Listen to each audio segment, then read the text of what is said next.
Welcome to Planet MicroCap. I'm your host, Robert Kraft. And joining me right now is Bill O'Dowd. He's the founder, chairman, and CEO of Dolphin Entertainment. It's a publicly traded company. The symbol is DLPN on NASDAQ. Bill, thank you for joining me today. How you doing? Thanks, Robert. Yeah, I'm happy to be here. Thank you. Absolutely. It's great to have you. Look, I'm glad we just didn't do this in person because for those that have met you in person, you're like 7'10", and I'm meager 5'9". So, look, we do this on Zoom in order to balance each other out. So Yeah. firstly, thanks again for doing this. We actually, I believe, just met for the first time when you presented at our conference in Vegas, Planet Microcap Showcase. And, look, I've known of Dolphin for a while. I've talked to many buy side about Dolphin. And so I figured it was time to have you on here to do, first a quick hitter, and then, down the road, we might do something in the a bit more longer form. But, to start us off, for those that don't know the Dolphin story, can you give us that quick overview and history of the company? Sure. Yeah, we're really at the inflection point we've been pointing to. Probably if I divided Dolphin into three stages, and I'm saying this as making this strategy as I'm speaking it now, but first 20 years of Dolphin as a privately held company. I started out in my second bedroom, and we became a pretty well-known independent television and film producer distributor from 1996 to 2016. Then had the idea in 2016 on how to take the company public as an acquisition strategy to buy the leading PR and influencer marketing agencies in entertainment. We bought a company a year to complete the group, which finished last October. We now have bought 8 companies. We merged a couple, so we have 6. And now stage 3, we get to do what we wanted to do with the group, which is take ownership stakes in assets that we're marketing. Absolutely. Quick follow up there. What was your criteria when you were targeting some of these various PR agencies to bring under all one roof? Well, I believe there's a white space in the entertainment business to go broad, horizontal, and if we could buy the leading PR or influencer marketing agency in different verticals, we thought we would build something special because we could be one of the few companies that could reach the American consumer across all forms of entertainment. That just didn't exist. That's the white space. And so our criteria was, well, let's go approach the very best at each vertical, 42 West in film, Surefire in music. And probably the biggest complement to this strategy is the fact that we bought 8 companies and only made 8 offers, which tells you, A, that those owners of privately held companies felt that being in a group would accelerate their business. And then secondly, that we never had to settle. It's easy to brag about each of our subsidiaries because they are all the very best at what they do, and the representative clients show that. Absolutely. One other quick follow up. When thinking of the strategy, what made you decide to say, okay, we want to buy the best in each vertical? Oh, in your opinion, of course, I don't want to Yeah. make a judgment, buying the best in each vertical versus saying, hey, you know what, let's just go hard in music. I'm curious to your thoughts. Uh, the breadth of opportunity, twofold on that, I guess.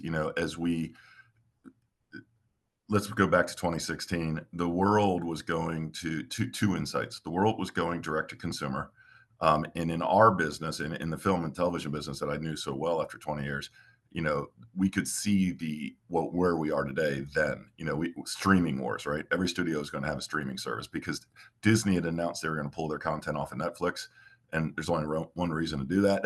And but that was just emblematic of the world as a whole. Because the other thing that happened in my career, well documented in the tech space about, evolution of the iPhone, et cetera, but how it impacts celebrity and influencers, that you would create, for lack of a better phrase, the democratization of being able to launch consumer products.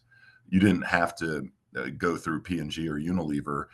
We're seeing that today. An influencer can start a skincare company. We have one, and she sold it for $355 million after 3 years.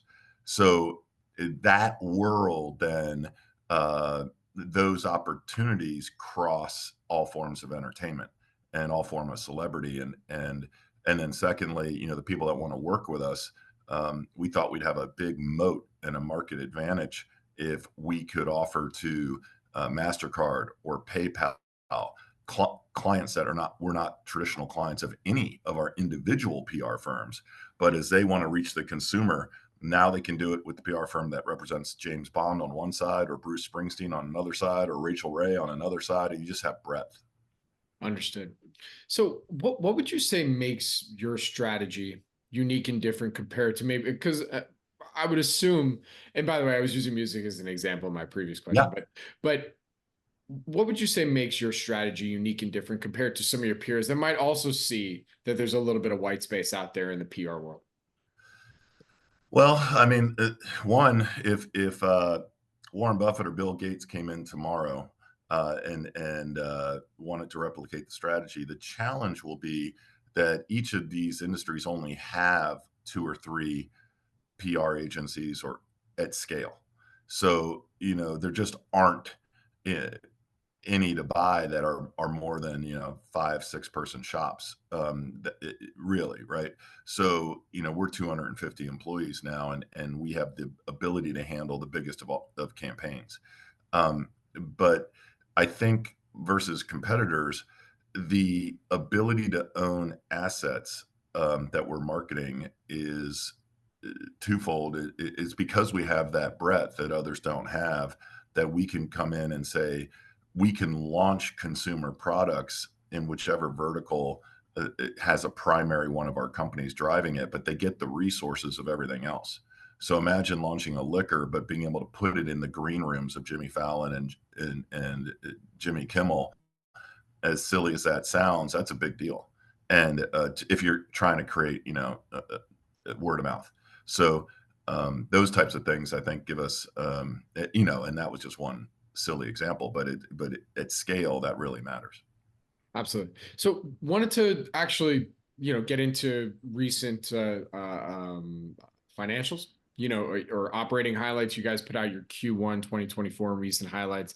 You put that out on May 14th, 2024. So give us a quick overview. It looks like year over year, were operating at a loss, now operating in the green. Tell us some of the reasons why. Yeah, thank you for that question, because it we're very proud of this. That's the first quarter we had the group, and so here we are. And when I was at various investor conferences or conversations over the last 7 years, it was always, hey, you got two companies, you buy in the next 4 or 5. You got three companies, you're buying.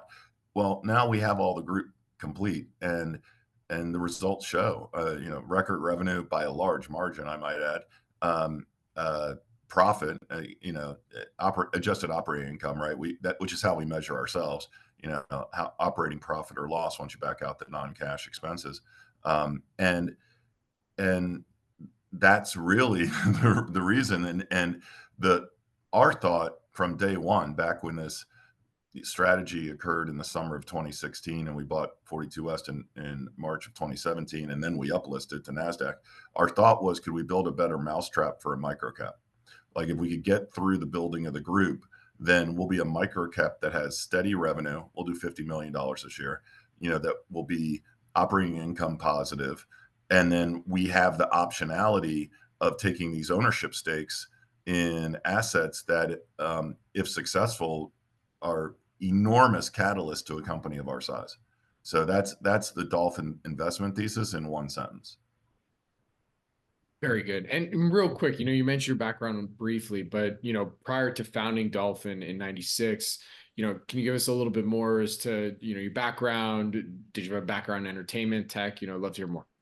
Oh, sure. Yeah, no, I was that kid that didn't know anyone in entertainment, but I was fortunate enough to go to Harvard Law School, and when started teaching an entertainment law course, and some of the alums, for whatever reason, took a liking to me. Ironically, they were in the music business, even though the first 20 years I was in the film and TV business, and just kind of got the bug. I knew I wasn't cut out to be a lawyer after 8 months, and did the old entrepreneurial game of starting a company in my second bedroom in 1996. But over 20 years, we were able to grow it to our version of success. It's a great ride.